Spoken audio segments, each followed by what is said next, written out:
ये वीडियो आपको retirement plan करने में बहुत काम आएगा। इससे रिलेटेड मैंने एक शॉर्ट बनाया था जिसमें मैंने बताया था कि अगर आपके पास म्यूचुअल फंड में करीब 50 लाख रुपए पड़ा हुआ है और उससे आप हर महीना करीब 30,000 रुपये निकालते हो जो कि 7.1% आता है, तो आप 15 साल में करीब 54 लाख रुपीज़ निकाल लोगे और उसके बावजूद आपके पास करीब 2,35 लाख रुपए आपके म्यूचुअल फंड में वैल्यूएशन तैयार रहेगा।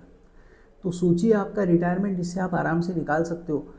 इवन आप धीरे धीरे जो आपका महीना 30,000 आप निकाल रहे थे 4-5 साल बाद वो 30 को आप 35 कर सकते हो, थोड़ा और बढ़ा सकते हो, क्योंकि आपका वैल्यूएशन पैसे का बढ़ता रहेगा। अब इसी से रिलेटेड इल्यूस्ट्रेशन मैं आपको पूरा समझा के दे रहा हूँ, लेकिन उस इल्यूस्ट्रेशन में मैंने एएमसी का नाम निकाल दिया है, कौन सा म्यूचुअल फंड है, म्यूचुअल फंड हाउस का नाम और म्यूचुअल फंड का नाम निकाल दिया है, क्योंकि मुझे किसी म्यूचुअल फंड के स्कीम को प्रमोट नहीं करना है, आपको फंडा समझा के देना है, बेसिक बताना है कि आप SWP करके आप रिटायरमेंट प्लानिंग कैसे कर सकते हो। ठीक है, तो अभी आपके स्क्रीन पे आपको दिख रहा होगा कि मान लो आपके पास कोई लमसम अमाउंट आपने अभी म्यूचुअल फंड में डाल के रखा हुआ था, तो आपके पास पैसा म्यूचुअल फंड में पड़ा हुआ है 50 लाख रुपए करीब। हर महीना विड्रॉ कर रहे हो 30,000 महीने के हिसाब से। फ्रीक्वेंसी देखो, आप क्वार्टरली भी निकाल सकते हो, मंथली भी निकाल सकते हो। हम लोग सोच रहे हैं कि महीना महीना हम लोग निकालेंगे।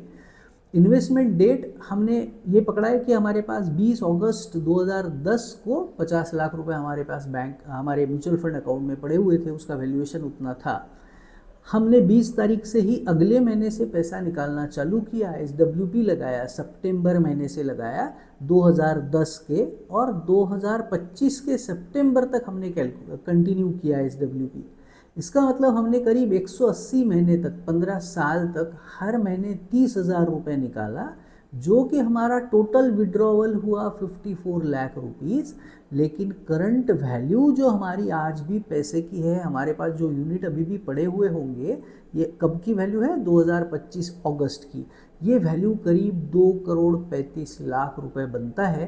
क्यों? क्योंकि रिटर्न हमको करीब मिले थे उस वक्त 15.5% करीब।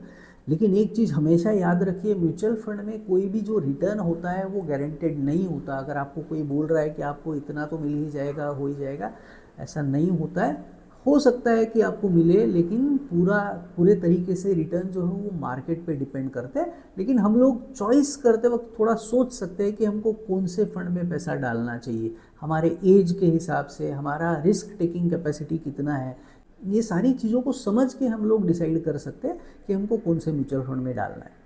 तो आई होप इस वीडियो से आपको समझ में आया होगा कि आप किस प्रकार से SWP से रिटायरमेंट प्लानिंग कर सकते हो, जो कि आपको बहुत हेल्प कर सकता है। इसी तरीके के और वीडियोज़ के लिए निवेस्टो को ज़रूर सब्सक्राइब कीजिए। Thank you so much.